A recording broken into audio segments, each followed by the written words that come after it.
அல்லாஹ் எந்த மாதத்தை சிறப்புக்குரியதாக ஆக்கினானோ அந்த மாதத்தை நாம் அனைவரும் அடைந்திருக்கிறோம். அடைந்ததோடு நோம்பையும் நோம்பென்னும் அந்த கடமையை நிறைவேற்றி தொழுகைகளிலும் பேணுதலோடு நிறைவேற்றி இரவு தொழுகையிலும் தொழுது இதோ இந்த மாதத்தை நிறைவு செய்ய இருக்கிறோம். இது அல்லாஹ் நமக்கு அளித்திருக்கிற மிகப்பெரிய அருட்கொடை. அல்லாஹ் சுப்ஹானஹு வ தஆலா சொல்கிறார், குல் பிஃபضலில்லாஹ் வ பிரஹ்மதிஹி ஃபல்யஃப்ரஹு ஹுவ கைரும் மிம்மா யஜ்மஊன். இறைச்சோதரே, நீங்கள் மக்களுக்கு சொல்லுங்கள், மூமின்களுக்கு சொல்லுங்கள், பிஃபضலில்லாஹி வ பிரஹ்மதிஹி, அல்லாஹ்வுடைய சிறப்பாலும் அவனுடைய அருளினாலும் அவர்கள் மகிழ்ச்சி அடையட்டும் என்று நீங்கள் சொல்லுங்கள்.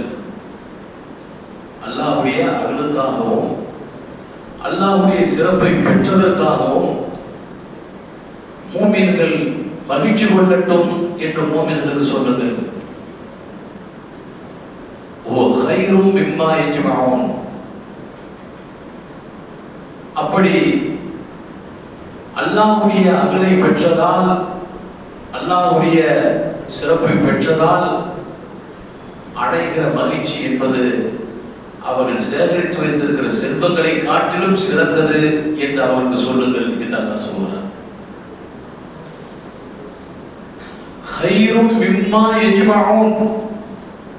கைர் சிறந்தது. எது? மகிழ்ச்சி அடைவது சிறந்தது. எதை விடவும் மிம்மா யஜ்மஊன், அவர்கள் சேகரித்து வைத்திருக்கும் செல்வத்தை காட்டிலும். அன்புக்குரிய சகோதரர்களே, சகோதரி, யோசித்து பாருங்கள். அல்லாஹ் என்ன சொல்லுகிறார்? இந்த உலகத்தில் அவன் எதை சேர்த்து வைத்திருந்தாலும், இந்த உலகத்தையே அவன் சேர்த்து வைத்திருந்தாலும், அதை விடவும் மிகவும் சிறப்புக்கு உரியது ஒரு மூமின் அல்லாஹ்வுடைய அருளை, அல்லாஹ்வுடைய சிறப்பை பெற்றதால் அடைகிறானே அந்த மகிழ்ச்சி உலகத்தை விடவும் சிறந்தது என்று அவருக்கு சொல்லுங்கள் என்று சொல்கிற பொழுது நாம் எத்தனை பெரிய மகிழ்ச்சிக்கு நாம் ஆளாக வேண்டியவர்களாக இருந்து கொண்டிருக்கிறோம் என்பதை யோசித்து பாருங்கள். நாம் நோன்பு என்பது அல்லாஹ்வுடைய பெரும் சிறப்பு. ரசூலுல்லாஹி ஸல்லல்லாஹு அலைஹி வஸல்லம் அவர்கள் ரமதான் மாதம் வருகிற பொழுது துவக்கத்திலேயே தன்னுடைய தோழர்களுக்கு சொல்வதை வழக்கமாக வைத்திருந்தார்கள். அது ஜாஅக்கும் ஷஹ்ரு ரமதான், திட்டமாக இதோ உங்களிடத்தில் ரமதான் மாதம் வந்திருக்கிறது. ஷஹ்ருன் முபாரக்குன். அல்லாஹ்வுடைய தூதர் அவர்கள் சொல்கிறார், ரமதான் மாதம் வந்து விட்டது என்று சொல்லிவிட்டு அடுத்து என்ன சொல்கிறார்? ஷஹ்ருன் முபாரக்குன். இந்த மாதம் பரக்கத்து நிரம்பி அபிவிருத்தி செய்யப்பட்ட மாதம் என்று சொல்கிறார். இந்த மாதத்தின் சிறப்பை தன்னுடைய தோழர்களுக்கு அல்லாஹ்வுடைய தூதர் ஸல்லல்லாஹு அலைஹி வஸல்லம் உணர்த்துகிற வகையை அவர்கள் புரிந்து கொள்ள வேண்டும் என்ற முறையில் ஷஹ்ருன் முபாரக்குன், இந்த மாதம் முபாரக்கான மாதம் என்று அவர்கள் தெரிவிக்கிறார்கள். என்றால் என்ன பொருள்? ரமதான் மாதம் என்பது அல்லாஹ்வுடைய அருள், அல்லாஹ்வுடைய சிறப்பு, அல்லாஹ்வுடைய பெரும் கருணை. அதைத்தான் இந்த வசனத்திலே பார்க்கிறோம். அல்லாஹ்வுடைய அருளை பெற்றதால், அல்லாஹ்வுடைய சிறப்பை பெற்றதால், அருளை பெற்றதால் இறைநம்பிக்கையாளர்கள் மகிழ்ச்சி கொள்ளட்டும். அதுவே உலகத்தில் அவர்கள் சேர்த்து வைத்திருக்கிற செல்வங்களை காட்டிலும் மிக சிறப்புக்குரியது. என்றால் எது சிறப்புக்குரியது? பணம் காசா, சொத்துக்களா, அரண்மனையை போல கட்டி வைத்திருக்கிற வீடுகளா, தங்கத்தை,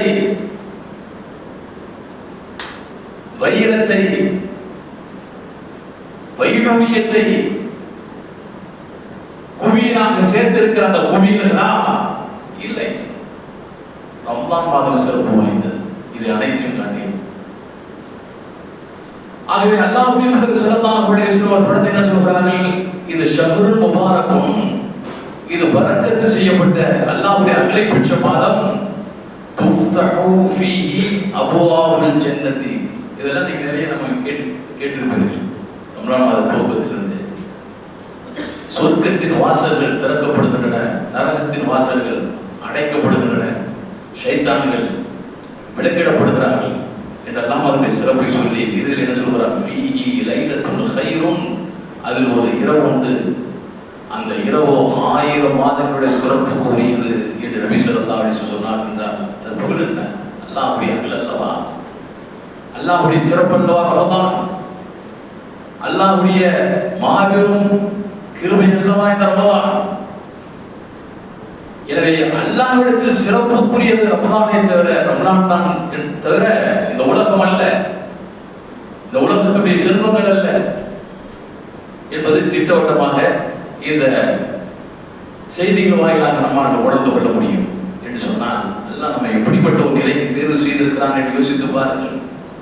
இது எவ்வளவு பெரிய மகிழ்ச்சி, இது எவ்வளவு பெரிய சந்தோஷம், எவ்வளவு பெரிய குதூகலம், இது உள்ளத்துக்கு எத்தனை பெரிய ஆனந்தத்தை தரக்கூடியது. இதுவல்லவா மகிழ்ச்சி, இதை கொண்டு மகிழ்ச்சி அடையுங்க அல்லாஹ் சொல்றார். ஆகவே அன்புக்கு உரியவர்களை உண்மையிலேயே மகிழ்ச்சி அடையும் இந்த ரமலான் அடைந்ததற்காக. இப்படி பெரும் அருளை அடைந்திருக்கிற நாம் என்ன செய்கிறோம்? கண்ணும் கருத்துமாக இத்தனை நோவுகளை நிறைவேற்றி இருக்கிறோம் அல்லவா? அந்த சிறப்பை அடைவதற்காகத்தானே அல்லாஹ்வுடைய அருளை நாம் அடைந்ததற்காகவே, இந்த மாதத்துடைய அருளை பெறுவதற்காக, நன்மையை பெறுவதற்காக அத்தனை நோவுகளில் நிறைவேற்றியிருக்கிறோம். இரவு தொழுகையில் ஈடுபட்டிருக்கிறோம். வாயை கட்டி போட்டு வைத்திருக்கிறோம். எந்த ஒரு தீய சொல்லையும் சொல்லிவிடக் கூடாது என்பதற்காக. நம்முடைய கைகால்களை விளங்கிட்டு வைத்திருக்கிறோம். ஷைத்தான்களுக்கு அல்லாஹ் விளங்கிடுகிறான், அது ஒரு பக்கம். நமக்குன்னு ஒன்று இருக்கு அல்லவா? ஆக நம்முடைய கைகால்களையும் நாம் விளக்கி போட்டு வைத்திருக்கிறோம், கட்டி போட்டு வைத்திருக்கிறோம். எந்த தீய செயலும் செய்துவிடக் கூடாது என்ற, எந்த ஒரு தீய செயலை செய்வதற்காக இந்த கால்கள் நகர்ந்துவிடக் கூடாது என்ற அந்த எச்சரிக்கை தான் இவ்வளவு கண்ணு கருத்துமாக பேணுதலாக நாவை கட்டி போட்டு, நம்முடைய நஃப்ஸை கட்டி போட்டு, நம்முடைய கைகால்களை கட்டி போட்டு வைத்திருக்கிறோம். எதற்காக? இந்த சிறப்பை அடைய வேண்டுவதற்காக. என்ன சிறப்பு? அல்லாஹ் சுப்ஹானஹு வ தஆலா மறுமையில் அவர்களை ரையான் என்னும் பாதை வழியே, வாசல் வழியே அல்லாஹ் சொர்க்கத்துக்குள்ளே அவர்களை பிரவேசிக்க வைப்பான். எல்லாரும் சொர்க்கத்துக்கு போவதற்கு பல வழிகள் உண்டு. ஆனால் இந்த நோம்பு நோற்றவர்களுக்கு மட்டும் எவருடைய நோம்பு அல்லாஹ்வால் அங்கீகரிக்கப்பட்டு விட்டதோ அவர்களுக்கு மட்டும் அல்லாஹ் சுப்ஹானஹு வ தஆலா ஒரு தனித்துவமான பிரத்யோகமான ஒரு பாதையை அல்லாஹ் அவர்களுக்காகவே ஆக்கி, இந்த வழியை நீங்கள் செல்லுங்கள் என்று பொது பாதை அல்லாமல் சிறப்பு பாதை அல்லாஹ் சுப்ஹானஹு வ தஆலா சொர்க்கத்திலே வைத்து, இந்த பாதையிலே நீங்கள் சொர்க்கத்துக்குள்ளே நுழையுங்கள் என்று அல்லாஹ் சுப்ஹானஹு வ தஆலா நோம்பாளிகளுக்கு இத்தகைய சிறப்பை வழங்குகிறார். ஆக இந்த சிறப்பை எல்லாம் பெற வேண்டுவதற்காக இந்த நோபல் இந்த அளவுக்கு நாம் மிகுந்த கருத்தோடு கவனத்தோடு நாம் இருந்து கொண்டிருக்கிறோம். நம்முடைய கண்களிலே தூசி பட்டுவிடக்கூடாது என்பதற்காக இவை எப்படி பாதுகாக்கிறது? நம்ம கண்ணில் தூசி விழுந்து விட்டது என்று நம்முடைய அறிவு நமக்கு அந்த எச்சரிக்கை செய்வதற்கு முன்பே நம்முடைய கண்களுடைய இமைகள் மூடுகின்றன. எல்லாம் எப்படி வைத்திருக்கிறான்னு பாருங்கள். நாம ஒரு சமீகரம் வந்து அதற்கு இமையை மூடு என்று நாம் சொல்லுகிறோம். அது வருகிற போல கண் மூடி, இமைகள் மூடி கொடுக்கின்றன. அதுபோல கண்ணை பாதுகாக்கிற இமையை போல இந்த நோம்பை பாதுகாத்துக் கொண்டிருக்கிறோம்.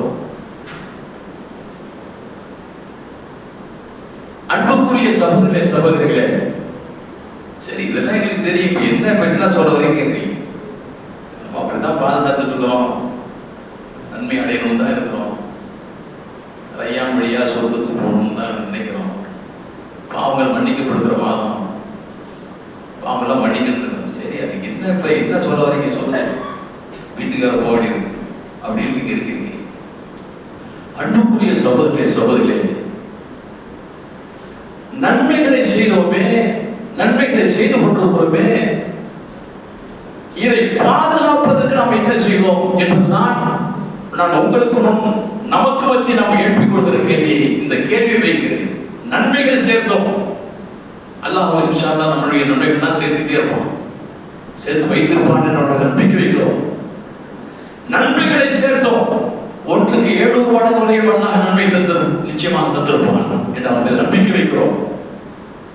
ஆனால் நன்மைகளை சேர்த்தோமே, அந்த நன்மையை சேர்ப்பதற்கு பாதுகாப்பு ஏற்பாடு என்ன செய்தோம்? நன்மையை சேர்த்தோம், சரி அது என்ன பாதுகாப்பு ஏற்பாடு, என்ன புதுகதையா அப்படின்னு நினைப்பீங்க. நான் சொல்லவில்லை, அப்படி ஒரு ஏற்பாடு ஒன்று இருக்கணும். நன்மை செய்துவிட்டால் மட்டுமே ஒருவன் நன்மையை அடைந்து சொர்க்கத்துக்குள் போய்விட முடியாது. நோன்பு நோற்றதால் மட்டுமே, தொழுகையை நிறைவேற்றியதால் மட்டுமே, தஸ்பீஹ் செய்ததால் மட்டுமே, குர்ஆனை ஓதியதால் மட்டுமே ஒருவன் நன்மைகள் அப்படியே சிந்தாமல் சிதறாமல் பெற்று சொர்க்கத்துக்கு போய்விட முடியும் என்று ஒருவர் கருதுவாரானால் அவர் இன்னும் தெளிவாக நன்மையை எப்படி பாதுகாப்பதுங்கிற அந்த அம்சத்தை அவர் அறிந்திருக்கவில்லை என்று பொருள். அன்புக்குரிய சகோதரே சகோதரிகள், மிக முக்கியமான ஒன்று, தங்க நகை வாங்குறோம், அது பாதுகாப்பாக வைக்கிறோம் அல்லவா? 2 இடத்துல போட்டுடுறோமா? மற்ற வீட்டில் எவ்வளவு பொருள் இருக்கும், அது அங்கே இருக்கும், அது போல ஒரு நகை வைக்கிறோமா? அது எவ்வளவு சேஃபா பாதுகாப்பா அதை இரும்பு பொட்டில போட்டி யாரும் திறக்க முடியாத அளவுக்கு அது ஒரு பாதுகாப்பு ஏற்பாடு செய்து பாதுகாத்து வைக்கிறோம். செய்யறமா இல்லையா? அதை விடவும் மிகப்பெரியது, மதிப்பில் மிக உயர்ந்தது நன்மை, தொழுகையின் நன்மை, நோம்பின் நன்மை, குர்ஆனுடைய ஒவ்வொரு நன்மையும் தங்கத்தை விடவும் அதிகம், விலைமதிக்க முடியாதது. இன்னைக்கு தங்கமே விலை அதிகமா இருக்கு, நாளுக்கு நாள் உயர்த்திக்கிட்டே இருக்கு. ஏதோ போர் நடக்கிறத போறீங்கன்னு சொல்லலாம். ஆனால் அந்த தங்கத்தை பாதுகாக்கிறோம். தங்கத்தை வாங்கினா மட்டும் போதுமா? வீட்டில் வைத்தால் மட்டும் போதுமா? அதை பாதுகாத்து வைப்பது மிக முக்கியம் அல்லவா? அந்த பாதுகாப்பு செய்கிறோம் அல்லவா? அதே போலவே நன்மை செய்துவிட்டால் மட்டும் போதாது, அந்த நன்மைகளை பாதுகாப்பது என்ற ஒரு அம்சம் இருக்கிறது என்பதை இறைவனும் இறைத்தூதர் ஸல்லல்லாஹு அலைஹி வஸல்லம் அவர்களும் நமக்கு சொல்லி இருக்கிறார்கள். இது நிறைய பேருக்கு நமக்கு தெரியவில்லை, நிறைய பேருக்கு அது தெரியவில்லை. எனவே அந்த விஷயத்தில் எல்லோருமே அலட்சியமாக இருக்கிறார்கள். ஒரு முறை அல்லாஹ்வுடைய தூதர் ஸல்லல்லாஹு அலைஹி வஸல்லம் அவர்கள் நபி தோழர்கள் சொன்னார்கள், அல்லாஹ்வுடைய தூதர் அவர்களே, ஒரு பெண்மணி இருக்கிறார், இன்ன ஃபுலானா, ஒரு பெண்மணியுடைய பெயரை சொல்றாங்க, அது சொல்லாமல் தெரியும், அவங்களுக்கு தெரியும். அதனால இந்த பெண்மணி இருக்கிறார், தசூமுல் லைல், தசூமுல் நஹார் வ தகூமுல் லைல். அந்த பெண் இரவெல்லாம் நின்று வணங்குகிறார், இரவெல்லாம் நின்று வணங்குகிறார். தகூமுல் லைல், இரவு தொழுகையிலெல்லாம் ஈடுபடுகிறார். வ தசூமுல் நஹார், பகலெல்லாம் நோன்பு நோக்கிறார். உபரியாக நஃபில், இந்த பெண்மணியே பெருமை, பகலெல்லாம் நோன்பு நோக்கிறார், இரவெல்லாம் நின்று வணங்குகிறார். ஆனால் ஒரு தூதி ஜீரானஹா, தன் அண்டை வீட்டுக்காரர்களுக்கு தன் நாவின் மூலம் துன்பம் தருகிறார். தூதி ஜீரானஹா, தன் அண்டை வீட்டுக்காரர்களுக்கு நாவால் துன்பம் தருகிறார். இந்த பெண்மணியை குறித்து நீங்கள் என்ன சொல்லுகிறீர்கள் என்று நபி தோழர்கள் கேட்கிறார். அப்போது அல்லாஹ்வுடைய தூதர் ஸல்லல்லாஹு அலைஹி சொன்னார்கள், ஹிய ஃபின்னார் என்று சொன்னார்கள், அவள் நரகத்துக்கு தான் செல்வாள் என்றார்கள். இரவெல்லாம் தொழுகை, இரவெல்லாம் தொழுகை, ஒவ்வொரு நாளும் இரவெல்லாம் தொழுகிறார். எவ்வளவு எவ்வளவு நன்மையை சேர்த்திருப்பார் அந்த பெண்மணி. பகலெல்லாம் நோன்பு கொடுக்கிறார். இதில் கடமையான நோம்பியும் நிறைவேற்றிருக்கிறார், சுன்னத்தான நோம்பியும் நிறைவேற்றிருக்கிறார், இவரையே விரும்பி நஃபிலான நோம்பியும் நிறைவேற்றிருக்கிறார் என்றால் இவ்வளவு நன்மைகள் அந்த பெண்மணி சேர்த்திருக்க வேண்டும். இவ்வளவு நன்மைகள் சேர்த்த அந்த பெண்மணி அந்த பெண்மணி நரகத்துக்கு தான் செல்வார் என்று இறைத்தூதர் ஸல்லல்லாஹு அலைஹி வஸல்லம் அவர்கள் சொன்னார் என்றால் அதன் பொருள் என்ன? இதைத்தான் நாம் யோசித்து பார்க்க வேண்டும். அதுக்கு அர்த்தம் என்ன? எப்படி அவர் நரகத்துக்கு போக முடியும்? அதான் அந்த பெண்மணி தொழுதிருக்கிறாரே, ஏராளமாக தொழுதிருக்கிறாரே, அந்த பெண்மணி தான் நிறைய நோம்புகளை நோற்றிருக்கிறாரே, எப்படி நரகம்? புரியலையே. அந்த கேள்வி எடுக்கிறதல்லவா? அவர் என்னத்தான் தொழுகையில் ஈடுபட்டாலும், அவர் என்னதான் நோம்பில் ஈடுபட்டாலும், தன்னுடன் வாழ்கிற சக மனிதர்களுக்கு துன்பம் தருவானாக இருப்பார் என்றால் இவன் சேர்த்த அத்தனை நன்மைகளும் பறிபோய்விடும்.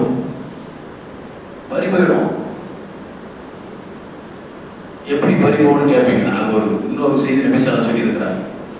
அடுத்து இன்னொரு பெண்மணியை பற்றி சொல்கிறார்கள். அல்லாஹ்வுடைய தூதர் இன்னொரு பெண்மணி இருக்கிறார். அவர் கடமையான தொழுகை மட்டும் சொல்கிறார். அதை தாண்டி வேற ஏதோ பெரியதாக ஒன்றும் தொழுகை நிறைவேற்றுவதில்லை. 5 வேளை தொழுவார், சுன்னத்து தொழுகை கிடையாது, நஃபில் தொழுகை கிடையாது. 5 வேளை தொழுவார், ஃபஜர் தொழுவார், லுஹர் தொழுவார், அஸர் தொழுவார், மக்ரிப் தொழுவார், இஷா தொழுவார். அத்துடன் அவருடைய தொழுகை முடிந்துவிட்டது. இந்த பெண்மணி போல நிறைய உபரி தொழுகை ஈடுபடுவது, இரவெல்லாம் ஈடுபடுவதெல்லாம் கிடையாது. 5 வேளை தொழுகை தொழுவார்.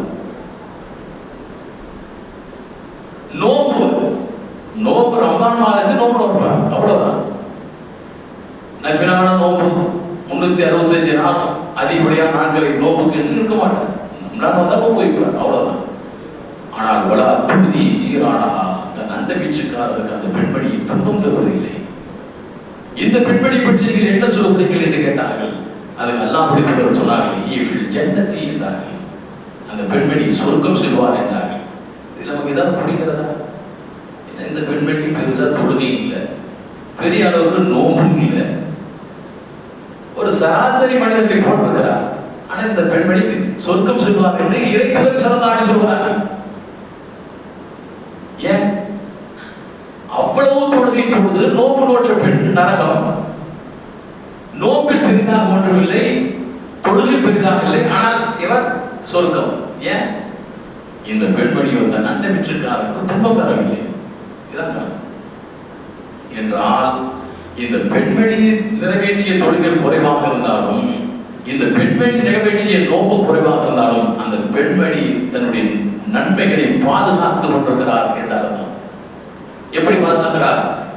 தன்னுடன் வாழக்கூடிய சக மனிதர்களுக்கு எந்த வகையிலும் அநீதம் இழைக்காததன் மூலமாக, தன்னுடன் வாழக்கூடிய சக மனிதர்களுக்கு அணுவளவும் தீமையோ அக்கிரமோ அநியாயமோ செய்யாததன் காரணமாக அவர் அந்த கொஞ்ச நன்மையை பாதுகாக்கிறார்.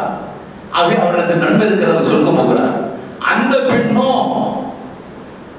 தன்னுடன் வாழக்கூடிய மக்களுக்கு துன்பம் பெறுகிறார், அக்கிரமத்தை ஏற்படுத்துகிறார், அநீதியை செய்கிறார். ஆகவே அவருக்கு எவ்வளவு நன்மைகள் சேர்த்தாலும் அந்த நன்மை அவரிடத்தில் பாதுகாப்பாக இல்லை. என்ன பாதுகாப்பு கேட்பீங்க. இது ரசூல் ஸல்லல்லாஹு இன்னொன்று சொல்றாங்க. இப்ப சொன்னாங்க நமக்கு எல்லாம் கிளியர் ஆயிடும்.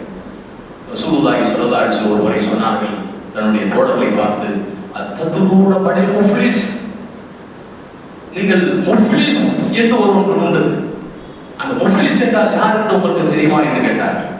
யாரிடத்தில்? தன்னுடைய தோழரிடத்தில் கேட்கிறார். முஃப்லிஸ் என்பவன் யார் என்று நீங்கள் அறிவீர்களா என்று கேட்டார். முஃப்லிஸ் என்றால் திவாலானவன். ஆனால் எல்லாம் இருந்தது, பிறகு அவன் விட்டு கைவிட்டு போய்விட்டது, அவனை நம்ம திவாலானவன் சொல்றோம் அல்லவா? அதுக்கு தான் அரபியில முஃப்லிஸ் என்கிற வார்த்தை. அதைத்தான் நபி ஸல்லல்லாஹு அலைஹி கேட்கிறார். முஃப்லிஸ் என்றால் யாருன்னு உங்களுக்கு தெரியுமான்னு கேட்கிறார். அப்ப சஹாபாக்கள் சொன்னார்கள், அல் முஃப்லிசு ஃபீனா மன்லம் திர்ஹம் வலா மதா. முஃப்லிஸ் என்பவன் நாங்கள் எங்களுக்கு மத்தியில் நினைத்து கொண்டிருப்பது, கருதி கொண்டிருப்பது, யாரிடத்தில் திருகம் இல்லையோ, பணராசி இல்லையோ, வலா மதா வாழ்க்கைக்கு அடிப்படையான தேவைகள் இல்லையோ, இருக்க வீடு, உடுத்த உடை, உண்ண உணவு, இந்த அடிப்படை தேவைகள் யாரிடத்தில் இல்லையோ, இதுக்கெல்லாம் காரணமாக இருக்கிற அந்த திருகம் யாரிடத்தில் இல்லையோ அவன் தான் முஃப்லிஸ் என்று நாங்கள் நினைத்துக் கொண்டிருக்கிறோம் எல்லாம் அப்படி தூதரவர்களே என்று சஹாபாக்கள் சொன்னார்கள். அதுக்கு ரசூலுல்லாஹி ஸல்லல்லாஹு அலைஹி சொன்னார்கள், தோழர்களே, நீங்க நினைப்பது போல அவனல்ல முஃப்லிஸ், அவனல்ல திவானானவன் என்பவன், அவனல்ல.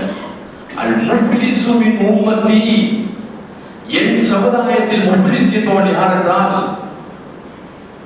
மன் ஒருவன் ஏதி யௌமல் கியாமத்தி பிஸ்ஸலாத்தின் வஸியாமின் வஸகாத்தின், மறுமை நாளில் விசாரணை மன்றத்துக்கு முன் அல்லாஹ்வுக்கு முன்னால் வருவான் ஒருவன். அப்படி வருகிற பொழுது மழை போல் அவனிடத்தில் நன்மைகள் குவிந்து கிடக்கும். தொழுகையின் மூலமாக நன்மைகளை மழை போல குவித்து வைத்திருப்பான். நோம்பின் மூலமாக நன்மைகளை மழை போல அவனிடத்தில் குவிந்து கிடக்கும். ஜக்காத்து கொடுத்ததன் மூலமாக மழைகளை போல குவிந்து கிடக்கும் நன்மைகள்.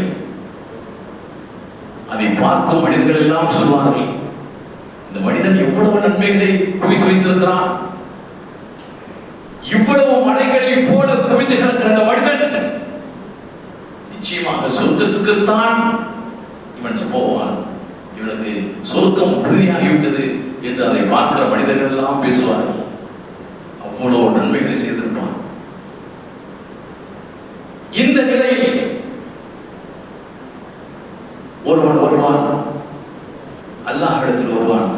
அல்லாஹ், பூமியில் நான் வாழ்ந்த போது இதோ இருக்கிறானே இவன் சத்தமஹாதா, என்னை திட்டினான்.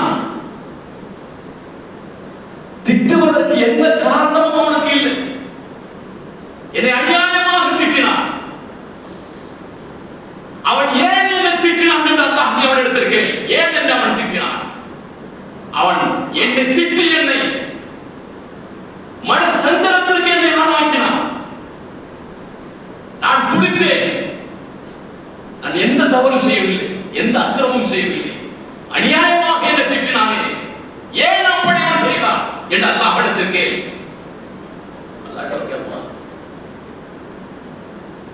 நீதியை வழங்குகிற இறைவன், நீதி மிக்கவனான அல்லாஹ், இவன் உன்னை திட்டினான் அல்லவா, அக்கிரமாக உன்னை திட்டினான் அல்லவா, அதற்கு நான் செய்கிற நீதி, நீதி மிக்கவனான நான் உனக்கு நான் தருகிற நீதி, அவனுடைய நன்மைகள் இருந்து உனக்கு தருகிறேன், அதுதான் உனக்கு நீதி என்று அல்லாஹ் சுப்ஹானஹு வ தஆலா மலைகள் போல் குவிந்து கிடக்கிற நன்மைகள் என்று எடுத்து அதற்கு எந்த அளவுக்கு அதுக்கு தகுமோ, அந்த அநீதிக்கு எவ்வளவு தகுமோ அவ்வளவு நன்மைகள் எடுத்து இதை பெற்றுக்கொள், இதோ இதுதான் நான் செய்கிற நீதி என்று அல்லாஹ் சுப்ஹானஹு வ தஆலா நன்மை கொடுப்பான். அவன் எடுத்து இன்னொருவன் வருவான். அவன் சொல்லுவான்,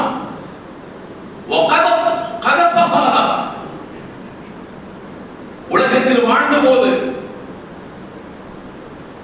என்னை பற்றி அவதூறு பேசினான், நான் செய்யாததை செய்ததாக சொன்னான், எல்லா மக்களிடத்திலும் என்னை பற்றி அப்படி பேசி வைத்தான். நான் அந்த குற்றத்தை செய்யவில்லை, அந்த தவறை செய்யவில்லை, என் மீது இல்லாததை அபாண்டமாக சுமத்தினான். அவன் எப்படி செய்யலாம்? அப்படி ஏன் என்னை என் மீது அபாண்டத்தை சுமத்தினான்? அல்லாஹ் எனக்கு நீதி கொடு என்று அவன் கேட்பான். அல்லாஹ் என்ன செய்வான்? உண்மைதான், நீ சொல்வது உண்மைதான். உன் மீது அபாண்டத்தை நீ செய்யாததை நீ செய்ததாக உன் மீது அபாண்டத்தை ஏற்படுத்தினான் அல்லவா, சொன்னான் அல்லவா, நீதி மிக்கவனான நான் உனக்கு நீதி வழங்குகிறேன் என்று சொல்லி இவனுடைய நன்மைகள் எடுத்து அவனுக்கு கொடுப்பான். நீ எடுத்துக்கொண்டு போ, இதுதான் உனக்கு நான் தருகிற நீதி என்று அல்லாஹ் சொல்லுவான். அவன் எடுத்துட்டு போய் இன்னொருவன் வருவான். அவன் சொல்லுவான்,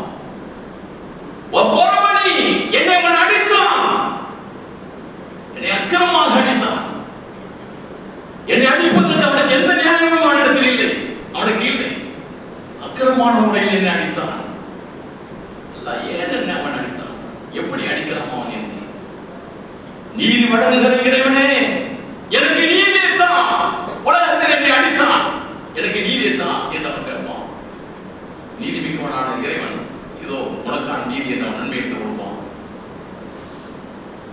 மழையை போல் குவிந்து கிடக்கிற நன்மைகள் குறைஞ்சிக்கிட்டே வரும். இன்னொருவன் வருவான், வாக்கட மாலா மாலஹாதா, இவன் என்னுடைய செல்வத்தை சூறையாடி நான் அபகரித்தான். என் செல்வத்தை எப்படி அவன் அபகரிக்கலாம்? ஆகவே என் செல்வத்தை அவன் அபகரித்த காரணத்தால் எனக்கு நீதி கொடு. அவன் கேட்பான், இதான் உனக்கான நீதி, நன்மை எடுத்து அல்லா கொடுப்பான். இன்னொரு வருவான்,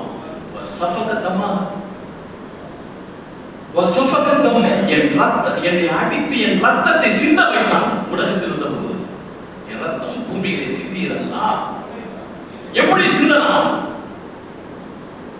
என் ரத்தத்தை எப்படி சிந்த வைக்கலாம்? ஆகவே அல்லாஹ் எனக்கு நீதி கொடு. அல்லாஹ் சுப்ஹானஹு நன்மை எடுத்துக் கொடுப்பான். கடைசியில் இப்படியே அவன் மீது குற்றச்சாட்டுகளை சொல்லுகிறவருடைய எண்ணிக்கை வரிசையாக வந்து கொண்டு சொல்லிக் கொண்டே இருப்பார்கள். மலைகள் போல் குவிந்து கிடந்த நன்மைகள் எல்லாம் முற்றிலுமாக தெரிந்து போகும். அவ்வளோ பேருக்கு அடிகள் செய்திருப்போம், அவ்வளோ அக்கிரம் பண்ணியிருப்போம்.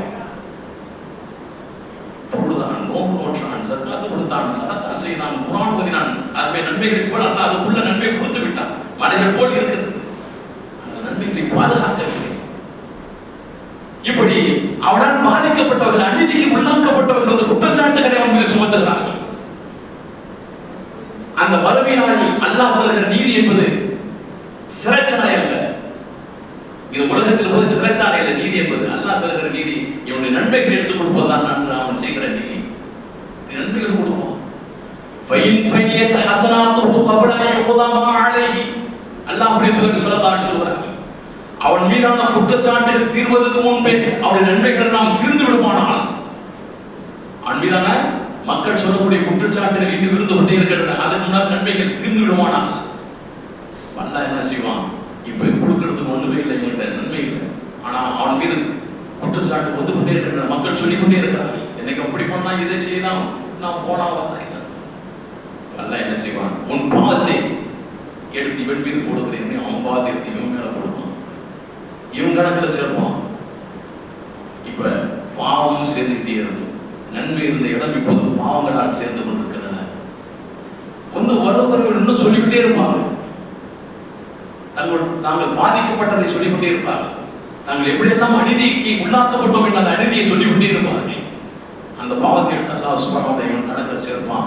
இப்பொழுது அந்த பாவங்களால் மலையை போல பாவங்கள் என்று குவிந்திருக்கிறார். அல்லாஹ் சொல்லுவான், இவனை இழுத்து சென்ற நரகத்திலே எறியுங்கள் என்று அல்லாஹ் சொல்லுவான். நரகத்திலே அல்லாஹ் சுப்ஹானஹு வ தஆலா மலக்குகளை கொண்டு வீசி எறிவானே, அவன் முஃப்லிஸ் சமுதாயத்தில் என் இறை தூதர் ஸல்லல்லாஹு அலைஹி வஸல்லம் சொன்னார்கள், என் தோழர்களே, நீங்கள் சொல்வதை போல செலவழிப்பதற்கு பணம் செய்தாலும் அல்ல முஃப்லிஸ், இருக்கை வீடு இல்லாதவன் அல்ல முஃப்லிஸ், உடுத்துவதற்கு உடைகள் இல்லாதவன் அல்ல முஃப்லிஸ், உண்ணுவதற்கு உணவில்லாதவன் அல்ல முஃப்லிஸ். எல்லாம் இருந்தன, சொர்க்கத்துக்கு செல்வதற்கான எல்லா தகுதியும் அவனிடத்தில் இருந்தன. எல்லாம் இருந்தும் அனைத்தையும் பறி கொடுத்து விட்டு நிற்கிறானே, இவன் தான் திவானானவன். என் தோழர்களே, என் ரசூலுல்லாஹி ஸல்லல்லாஹு அலைஹி வஸல்லம் அவர்கள் முஃப்லிஸ் என்றால் யார் என்று விளக்கம் சொல்லி இருக்கிறார்கள். அன்புக்குரிய சகோதரர்களே, சகோதரிகளே, ஆகவே நன்மைகளை சேர்ப்பது எவ்வளவு மிகப்பெரியதோ அதை பாதுகாப்பது அதை விட மிகப்பெரியது என்பதை நாம் உணர்ந்து கொள்ள வேண்டும். எண்ணற்றவர்கள் அதை உணர்வதில்லை, புரிந்து கொள்வதில்லை. நோம்புகளை நோக்கிறோம், தொழுகையில் ஈடுபடுகிறோம், ஜக்காத்துகளை அள்ளி வழங்குகிறோம், சதக்காக்களை அதிகமாக வறுமையே பயந்து கொள்ளாமல் அள்ளி வழங்குகிறோம், நன்மைகளை சேர்க்கிறோம், அதை பாதுகாப்பதற்கு என்ன செய்கிறோம் என்பதுதான் நமக்கு முன்னால் ஏற்பட வேண்டிய கேள்வி. அதைத்தான் இறை தூதர் ஸல்லல்லாஹு அலைஹி வஸல்லம் நமக்கு உணர்த்திவிட்டு சென்றிருக்கிறார். ஆகவேதான் அந்த இறை தூதர், நம்முடைய இறை தூதர் ஸல்லல்லாஹு அலைஹி வஸல்லம் அவர்கள் பத்ர் யுத்த காலத்திலே தன்னுடைய தோழர்களை அணியணியாக சரியாக நிற்பதற்கான ஏற்பாட்டை அணியை சரி செய்து கொண்டிருக்கிற பொழுது சவால் என்ற ஒரு தோழர், என்ற பெயர் கொண்ட தோழர் தோழர் சவால் என்ற பெயர் கொண்ட தோழர் அந்த அணிவகுப்பிலிருந்து சற்று முன்னால் நின்று கொண்டிருந்தார். ரசூலுல்லாஹி ஸல்லல்லாஹு அலைஹி வஸல்லம் கையிலே அம்புதான் அப்போது இருந்தது. யுத்தகரம் அல்லவா? யுத்தத்தில் அன்றைக்கு பயன்படுத்துகிற கருவிகள், போர் கருவிகள் இது இருப்பது போல அல்ல. இந்த ஈரான் எப்படி தாக்குது? இன்னைக்கு உலகம் வளர்கிறான் அல்லவா? பாருங்க, எல்லா பெட்ரோல் இடத்திலும் கும்பல் கூட்டமா நீங்க கேஸ் தட்டுப்பாடு. இன்றைய போர் விதம் இப்படி. அது யுத்தகலம். அன்றைக்கு பயன்படுத்தப்படுகிற ஆயுதங்கள் அம்பு, ஈட்டி, வாள். எனவே யுத்தகலத்தில் நபி ஸல்லல்லாஹு அலைஹி வஸல்லம் ஒரு அம்பை கையில் வைத்துக் கொண்டிருந்தார்கள். அதை வைத்து சரியாக நில்லுங்கள் என்று சொல்லிக் கொண்டே வந்த போது ஒரு தவறுதலாக சற்று முன்னால் இருந்த அந்த சவால் மீது அந்த அம்பு பட்டு அவருக்கு அது வலியை தந்தது. அந்த சவால் சொன்னார், அந்த போர்க்களத்தில் சொல்கிறார், எதிரிலே குறைஷின் 1000 பேரோடு நின்று கொண்டிருக்கிறார், யுத்தம் நடக்க போகிறது இன்னும் சில மணித்துளிகளில். அந்த நேரத்தில் அந்த சவால் சொல்கிறார், அல்லாஹ்வுடைய தூதர் அவர்களே, அந்த அன்பின் மூலமாக நீங்கள் என்னை காயப்படுத்தி எனக்கு வலியை, துன்பத்தை தந்து விட்டீர்கள். உங்களை நான் பழி வாங்க வேண்டும், பழி தீர்த்து கொள்ள வேண்டும் என்றவர் சொல்கிறார். என்ன சொல்லியிருக்கிறான் அல்லாஹ்வுடைய தூதர் அவர்கள்? சவால், நீ கேட்பது நியாயம்தான். உன்னை அநியாயமாக உனக்கு வழியை தந்தது அது அநீதிதான். ஆனால் நாம் இப்போது நிற்கிற இடம் ஒரு யுத்த களத்தில் நின்று கொண்டிருக்கிறோம். பிறகு பார்த்துக் கொள்ளலாம், நிச்சயமாக நீ பயணித்துக் கொள், பிறகு பார்த்துக் கொள்ளலாம் என்று சொல்லலாம் அல்லவா? சொன்னா அது தவறும் இல்லை அல்லவா? ஏன்னா இங்கே எதோட மிக பயங்கரமான ஒரு சூழல் அல்லவா? 1000 பேர் 100 குதிரைகள், 600 கவச ஆடைகள். இங்க அந்த எண்ணிக்கையில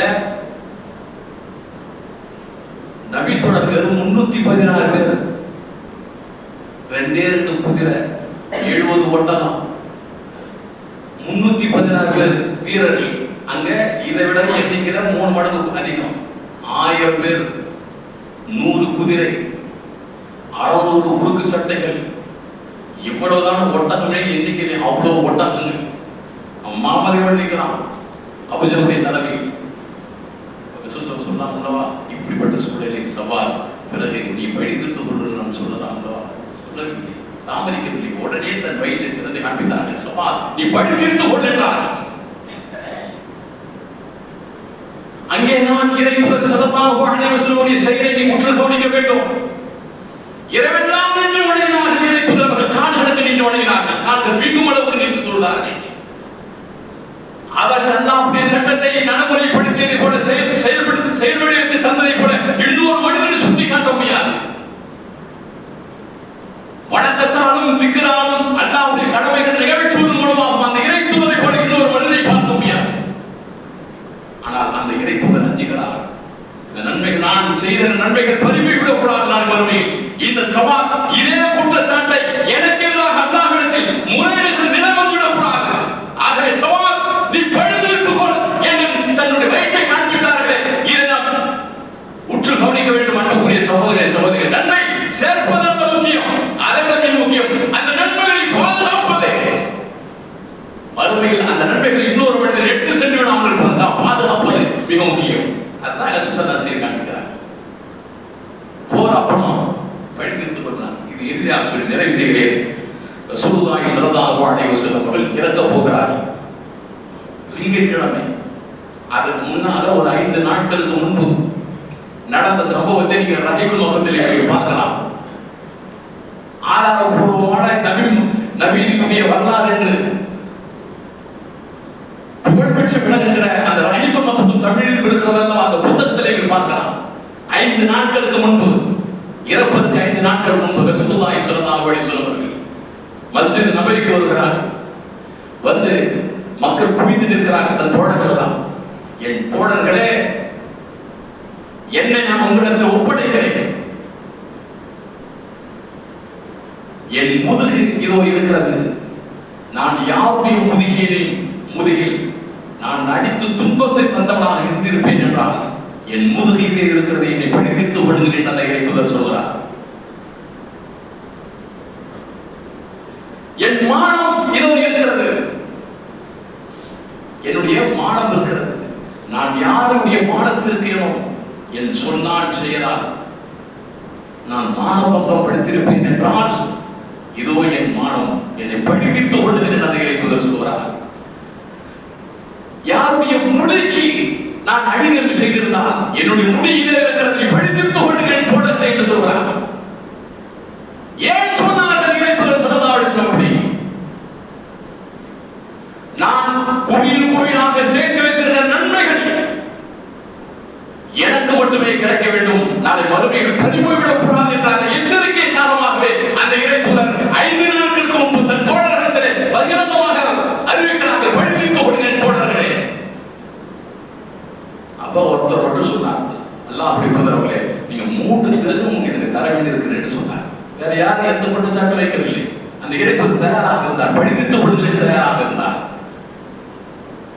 மன்னிப்பு கூட கேட்டிருக்கலாமல்லோ, சஹாபாக்கள் மன்னிப்புக்கு தயாராக இருந்திருப்பார்களோ? இல்லை. நான் என்ன அநீதி தந்ததாக நீங்கள் உணர்கிறீர்களோ அதே அநீதி எனக்கு ஏற்படுத்துகிறது என்று வழியை பிடித்துக் கொண்டிருக்கிறார். இந்த சம்பவத்துக்குள்ள ரசூலுல்லாஹ் கடுமையான ஜுரம், தாழ முடியாத தலைவலி, அந்த தலைவலியை தாங்கிக் கொள்வதற்காக நபி ஸல்லல்லாஹு அலைஹி வஸல்லம் ஒரு பெரிய முரடான துணியால இறுக்கமாக கட்டியிருக்கிறார்கள். அவர்கள் உடல்நிலை சரியில்லை, ஜுரம், அந்த ஜுரத்துடைய வெப்பம் காற்று வெளியே வீசலாம், பக்கத்தில் இருக்கக்கூடியவர்கள் உடலுக்கு அளவு கடும் ஜுரம். அந்த நிலையில் இருந்து கொண்டு ரசூலுல்லாஹி ஸல்லல்லாஹு அலைஹி வஸல்லம் என்னை பழிதீர்த்து கொள்ளுங்கள் என்று சொன்னதுடைய காரணம் என்ன, பொருள் என்ன என்பதை நோம்பு நோட்டுக் கொண்டிருக்கிற நாம் புரிந்து கொள்ள கடமைப்பட்டிருக்கிறோம். தொழுகையில் ஈடுபட்டுக் கொண்டிருக்கிற நாம் புரிந்து கொள்ள கடமைப்பட்டிருக்கிறோம். இரவெல்லாம் நின்று உணர்கிறோமே, எவ்வளவு நாள் இருக்குது, நமக்கு பழக்கமே இல்லையே. ரம்லான் வந்தால் தானே பழக்கம்.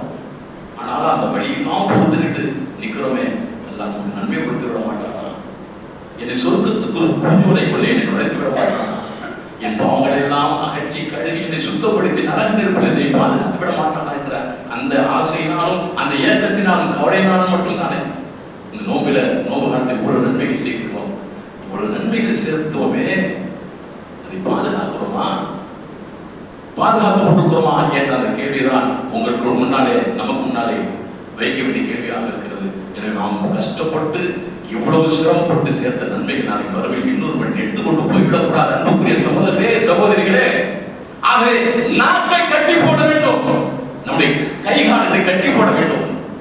யாருக்காவது நாம் துன்பம் தந்ததாக இருந்தால் இங்கேயே என்னை பழித்துக் கொள்ளுங்கள் என்று இப்பவே சரி செய்து அல்லாஹ் சொல்கிறார். ஒரு சில கட்டத்தில் நீங்கள் அந்த நீதிமிக்கவனான இறைவனுடைய நீதிமன்றத்துக்கு வருவதற்கு முன்பாகவே நீங்கள் யாருக்கு என்னென்ன அநீதி செய்தீர்களோ அதற்கான பரிகாரத்தை உலகத்திலே செய்து விடுங்கள் என்று இறைத்தூதர் ஸல்லல்லாஹு அலைஹி வஸல்லம் சொல்லியிருக்கிறார்.